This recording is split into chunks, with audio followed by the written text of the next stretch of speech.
Dieses Video wird präsentiert von Fictionary World, deinem Anime-Figurenshop aus Deutschland. Hol dir jetzt detailverliebte Figuren von Hatsune Miku, Date Alive, Frieren und Wandering Witch. Bei Fictionary World erwarten dich schneller Versand, faire Preise und eine Riesenauswahl für echte Fans. Mit dem Code AnimeHeaven sparst du zusätzlich 5% auf deinen Einkauf. Also worauf wartest du? Greife jetzt zu! Crunchyroll bringt den neuen Jujutsu Kaisen-Film in die deutschen Kinos und zeigte Water Magician im Simulcast. Der Rom-Com-Manga I Want to End This Love Game erhält ein Anime, sowie viele weitere interessante Themen erwarten euch heute. Mein Name ist Stefan und das hier sind bekanntermaßen die Otaku News. Und falls ihr euch wundert, wieso ich so aussehe, wir haben schon hier 30 Grad. Aber jetzt geht es los mit unserer heutigen News-Ausgabe. Viel Spaß!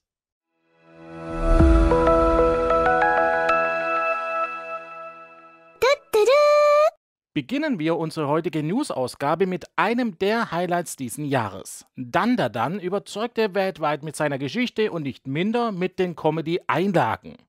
Nun hat Animoon Publishing, noch bevor in wenigen Wochen die exklusive Steelcase-Edition von Dandadan erscheint, das Design des Sammelschubers sowie der einzelnen Volumes vorgestellt.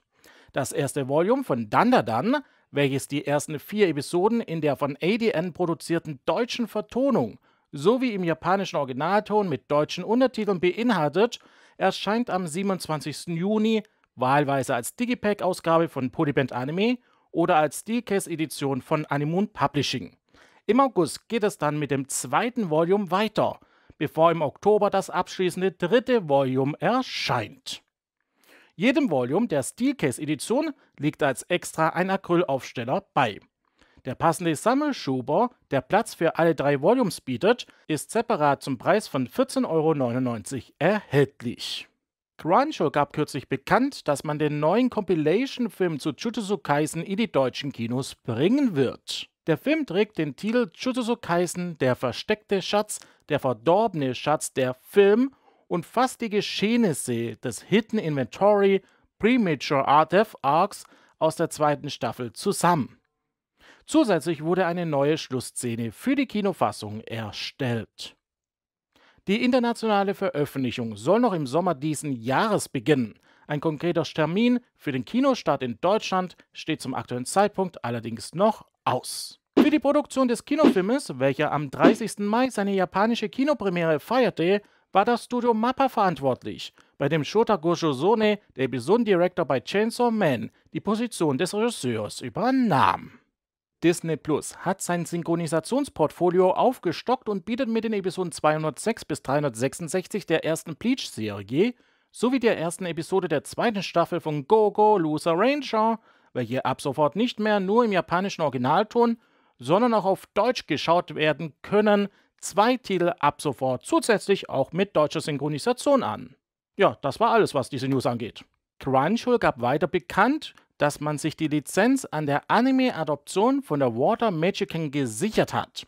Die Anime-Adoption der gleichnamigen originalen Light Novel von Tadashi Kobo wird demzufolge ab dem 3. Juli im japanischen Fernsehen ausgestrahlt und hierzulande dann in der Originalvertonung mit deutschen Untertiteln im Simulcast gezeigt. Eine deutsche Vertonung wurde bislang noch nicht angekündigt.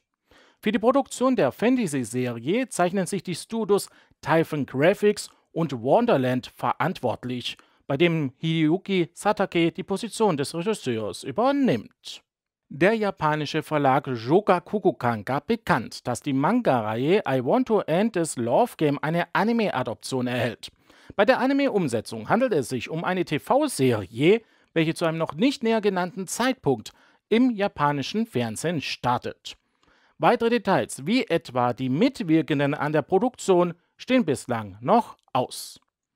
Die gleichnamige originale Manga-Reihe von Yuki Domoto wird seit 2021 im Sunday Web Every Magazine in Japan veröffentlicht. Das Rom-Com-Werk ist international übrigens durch Viz Media mit englischer Übersetzung erhältlich. Der 6. Band kam am 13. Mai in den Handel.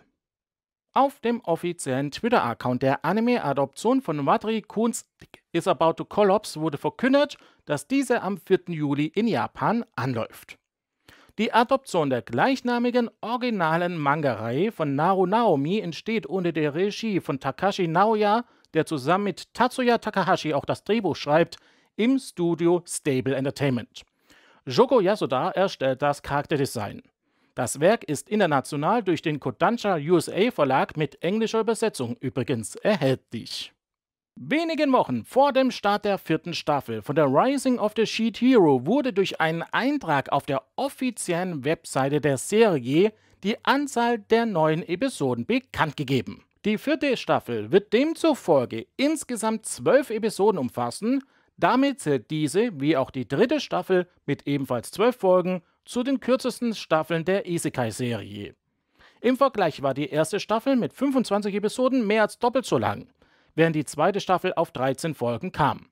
Für die Produktion der Fortsetzung, welche voraussichtlich ab Juli im japanischen Fernsehen ausgestrahlt wird, zeichnet sich wieder das Studio Kinema Citrus verantwortlich, bei dem Hitoshi Haga die Regie führt. Crunchyroll bietet die ersten 3 Staffeln bereits an und zeigt auch die Fortsetzung im Originalton mit deutschen Untertiteln im Simulcast. Später erfolgt sehr wahrscheinlich dann auch wie bei den anderen 3 Staffeln eine Blu-ray-Veröffentlichung. Das war unsere Otaku News Ausgabe für heute. Ich hoffe, sie hat euch gefallen. Wenn ja, gebt dem Ganzen doch einen Daumen nach oben, Kommentare unten in die Kommentare und ein Abo wäre ebenfalls cool. Drückt die Glocke und stellt diese auf alle Benachrichtigungen, um kein Video mehr zu verpassen und somit immer top aktuell zu bleiben. Checkt unbedingt den Link in der Videobeschreibung oder im angepinnten Kommentar aus. Dort könnt ihr 5% mit unserem Code AnimeHeaven bei unserem Partner Fictionary World sparen. Wenn ihr möchtet, dürft ihr uns gerne noch auf unserem Discord-Server besuchen. Ebenfalls eben über Patreon, PayPal oder einer YouTube-Mitgliedschaft gerne direkt unterstützen. Links dazu gibt es ebenfalls in der Videobeschreibung. Oder ganz einfach, ihr teilt dieses Video und empfiehlt uns euren Freunden weiter. Wie es auch sei, wir sehen uns das nächste Mal wieder. Bis dahin, macht's nicht gut, macht's besser. Ciao.